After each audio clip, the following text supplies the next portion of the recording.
श्री राम के अलावा इनसे भी हार गया था रावण। अधिकतर लोग यही जानते हैं कि रावण सिर्फ श्री राम से ही हारा था, लेकिन ये सच नहीं है।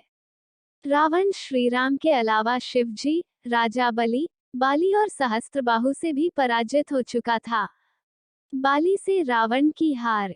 एक बार रावण बाली से युद्ध करने के लिए पहुंच गया था। बाली उस समय पूजा कर रहा था। रावण बार बार बाली को ललकार रहा था, जिससे बाली की पूजा में बाधा उत्पन्न हो रही थी। जब रावण नहीं माना तो बाली ने उसे अपनी बाजू में दबाकर 4 समुद्रों की परिक्रमा की थी।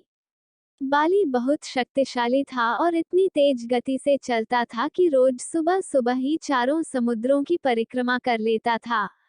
इस प्रकार परिक्रमा करने के बाद सूर्य को अर्घ्य अर्पित करता था।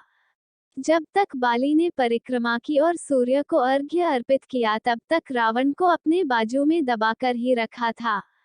रावण ने बहुत प्रयास किया, लेकिन वह बाली की गिरफ्त से आजाद नहीं हो पाया। पूजा के बाद बाली ने रावण को छोड़ दिया था। सहस्त्रबाहु अर्जुन से रावण की हार। सहस्त्रबाहु अर्जुन के 1000 हाथ थे और इसी वजह से उसका नाम सहस्त्रबाहु पड़ा था। जब रावण सहस्त्रबाहु से युद्ध करने पहुंचा तो सहस्त्रबाहु ने अपने 1000 हाथों से नर्मदा नदी के बहाव को रोक दिया था। सहस्त्रबाहु ने नर्मदा का पानी इकट्ठा किया और पानी छोड़ दिया, जिससे रावण पूरी सेना के साथ ही नर्मदा में बह गया था। इस पराजय के बाद एक बार फिर रावण सहस्त्रबाहु से युद्ध करने पहुंच गया था। तब सहस्त्रबाहु ने उसे बंदी बनाकर कारावास में डाल दिया था। राजा बलि के महल में रावण की हार। दैत्यराज बलि पाताल लोक के राजा थे। एक बार रावण राजा बलि से युद्ध करने के लिए पाताल लोक में उनके महल तक पहुंच गया था। वहां पहुंचकर रावण ने बलि को युद्ध के लिए ललकारा।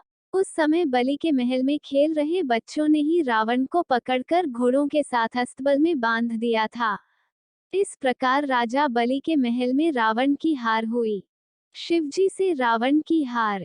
रावण बहुत शक्तिशाली था और उसे अपनी शक्ति पर बहुत ही घमंड भी था। रावण इस घमंड के नशे में शिवजी को हराने के लिए कैलाश पर्वत पर पहुंच गया था।